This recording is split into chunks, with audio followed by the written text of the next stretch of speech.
Ô, gente, receber um diagnóstico de um câncer de pulmão não é fácil. Aliás, de qualquer câncer, não é verdade? E junto com a notícia surgem muitas perguntas, muitas dúvidas que podem gerar insegurança no paciente e em toda a sua família também. Eu convidei o Dr. João Carlos Thompson, que é cirurgião torácico, para falar para a gente sobre esse assunto. Tudo bem, Dr. Carlos? Tudo jóia? Boa tarde, Fernanda. Boa tarde a todo mundo. Boa tarde. Existem tipos de câncer de pulmão, doutor? Clinicamente, a gente raciocina só praticamente num tipo de câncer. Agora, quando faz o exame de lâminas, você vê que tem vários tipos, tá certo? Sendo que é muito difícil só pela radiografia, pela tomografia, você saber se é um ou outro. O importante é que desde o começo se busque o diagnóstico. O grande problema do câncer de pulmão é o seu silêncio. Eu já ouvi falar isso mesmo. O câncer de pulmão é um câncer silencioso. É verdade, então? Ele é silencioso, ele dá muito poucos sintomas numa fase inicial. O que seria importante, que seria a possibilidade do sangramento, é o quarto ou quinto sintoma a aparecer no câncer de pulmão. Então, você vai passando anos, ele vai crescendo. Às vezes, o primeiro sintoma é o filhote, isto é, a metástase do câncer de pulmão e não o primário. Então a gente tem uma dificuldade muito grande ainda, 2017, do câncer de pulmão. Eu trabalho com câncer de pulmão há 50 anos e apesar de toda a tecnologia, nós temos ainda muita dificuldade no diagnóstico. Olha, que triste isso, né? E o grande problema, a grande situação importante que a gente gosta de colocar é uma doença evitável. É não fumar. Tá certo? É uma doença muito evitável, é não fumar. 93% dos cânceres de pulmão são ligados ao tabagismo. Então é uma doença evitável que você coloca na sua própria boca. Ninguém te obriga a fumar. Ninguém te obriga a usar o narguilé, que é o grande problema hoje da garotada. Falamos esses dias aqui do narguilé. Convidei um cardiologista, doutor, para falar. Terrível. Diz que é até pior do que o cigarro, porque a pessoa fica fumando aquilo durante 1 hora, 2 horas numa roda de amigos, não é verdade? Cada inalada do narguilé equivale a um cigarro. Final da tarde da rodada aspiração no narguilé, são 20 a 30, 40 cigarros que ele inala. Então ele é muito pior do que o tabagismo puro de um cigarro. Então é o que o doutor falou, gente, está levando a doença para dentro do corpo. São dados da Organização Mundial de Saúde. Não é um dado só, isolado. E a nossa sociedade, a brasileira de pneumologia, também está estudando, porque a incidência no Brasil aumentou muito, e aí já começam a aparecer os problemas do uso do narguilé em jovens de 14, 15, 17 anos. Formam aquela rodinha de amigos e ficam inalando. É terrivelmente ruim. E eu falei aqui no programa, o médico estava explicando que, às vezes, alguns adolescentes, né, as crianças... os pais são leigos, não sabem, e falam, não, mãe, isso daí tem até gosto de baunilha, gosto de chocolate, gosto disso, gosto daquilo. E é um equipamento super bonito, todo frufru, né, doutor? Então, isso tanto no narguilé quanto em alguns cigarros, onde se colocam o gosto, o paladar, disso que você falou, Fernanda, de chocolate, de menta, de uma série de coisas, para pegar o jovem que não conhece, que não sabe, ele começa a fumar achando que está chupando uma bala de menta, chupando uma bala de hortelã, e ele está usando a nicotina, o monóxido de carbono, alcatrão com 60 substâncias cancerígenas e mais 4.700 substâncias que ele coloca dentro do seu corpo. Meu Deus! Então, a doença mais evitável pela Organização Mundial de Saúde, tá certo? Tabagismo e, paralelo, o câncer de pulmão.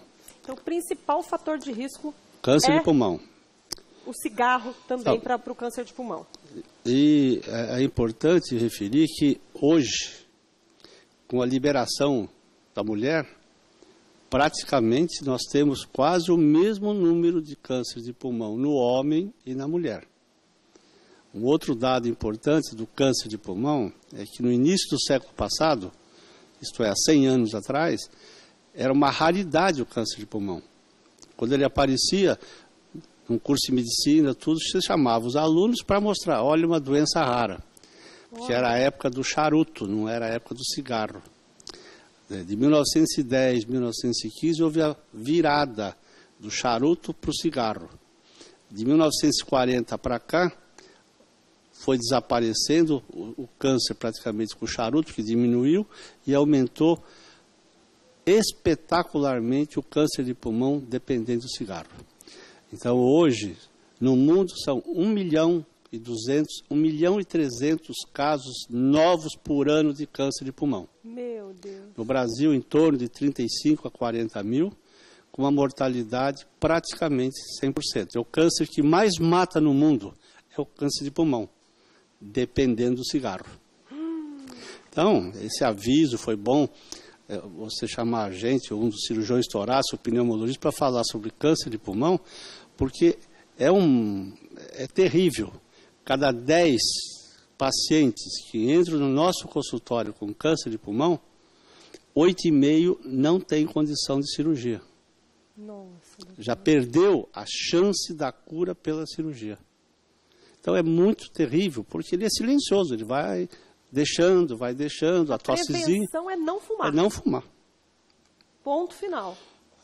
Praticamente, tá certo, o não fumante, ele tem uma chance muito pequena de vir a ter o câncer de pulmão, pela poluição, pela radiação, por fatores menos importantes.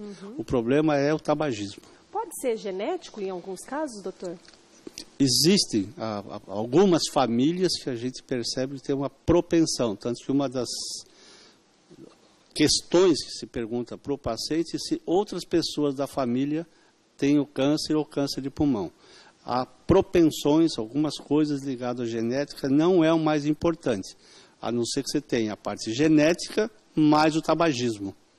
Aí você tem um fator importante para chegar à possibilidade do câncer de pulmão. E quais são as opções de tratamento de um câncer de pulmão, doutor? Primeiro, no diagnóstico precoce, é a cirurgia. De retirada? A retirada da parte pulmonar que tem a doença, ou uma pequena parte do pulmão, ou uma parte maior, ou até o pulmão inteiro. E o paciente sobrevive, regenera isso ou não? Não regenera. Só que você faz exames pré-operatórios para ver se ele tem possibilidades de arcar com uma cirurgia desse porte. Entendi. Tendo condições, tranquilo. Nós temos figuras proeminentes no mundo inteiro que vivem com o pulmão só. Tá certo? Isso faz parte, né? Então, primeiro a cirurgia.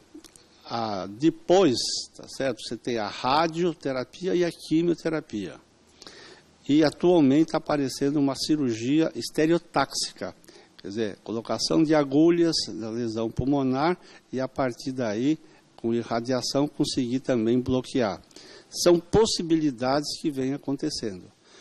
A quimioterapia, eu acho, talvez nos últimos 7 ou 8 anos, é que teve um grande avanço.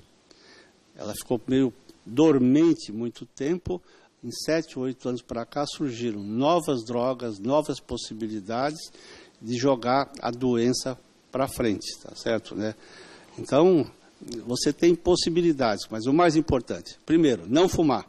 Segundo, diagnóstico precoce. E qual o exame que faz para diagnosticar um câncer no pulmão? O primeiro, sempre você começa com o raio-x simples de tórax. Certo. A partir do raio-x simples de tórax, dependendo da situação, você vai para a tomografia. A tomografia computadorizada. Depois você tem a broncoscopia e exames mais, tá certo? E o PET scan, que é um exame específico para doenças neoplásicas, mas se confunde um pouco com doenças inflamatórias. Mas então são exames que você tem que fazer para chegar ao diagnóstico do câncer de pulmão. Dr. Thomson, muito obrigada pela sua participação, pelos seus ensinamentos aqui para a gente, viu? Eu que agradeço o convite e é o reforço. Não fumem. Jovens, não fumem. Vocês estão falando com uma pessoa que começou a fumar aos 5 anos de idade. Eu comecei a fumar aos 5 anos. Para tudo, Naquela época, da década de 40, não se sabia os males do cigarro. Todo mundo fumava. Morava em uma fazenda, fumava um pouco, depois comprava o cigarro, quando estava em São Paulo, isolado, depois o maço, e fui fumando. Até chegar aos 36 anos, quando a consciência bateu, tá certo? Eu parei, agora são mais de 40 anos que eu não fumo, tá certo? Mas vocês estão falando com uma pessoa que fumou, soube dos riscos e parou. Só que naquela época, eu vou repetir, nós não sabíamos os malefícios do cigarro. E hoje as pessoas são muito conscientes, consciência tudo. Levando a doença, o câncer, para dentro do teu corpo. Não faça isso. Toma uma atitude. Às vezes agora essa entrevista aqui é um sinal, é um alerta para você parar de fumar hoje mesmo e tomar atitude na sua vida. Tá bom, minha linda, meu lindo? Obrigada, viu, doutor? Tá, eu te agradeço. Obrigado, Fernanda. Obrigado a todos. Obrigada.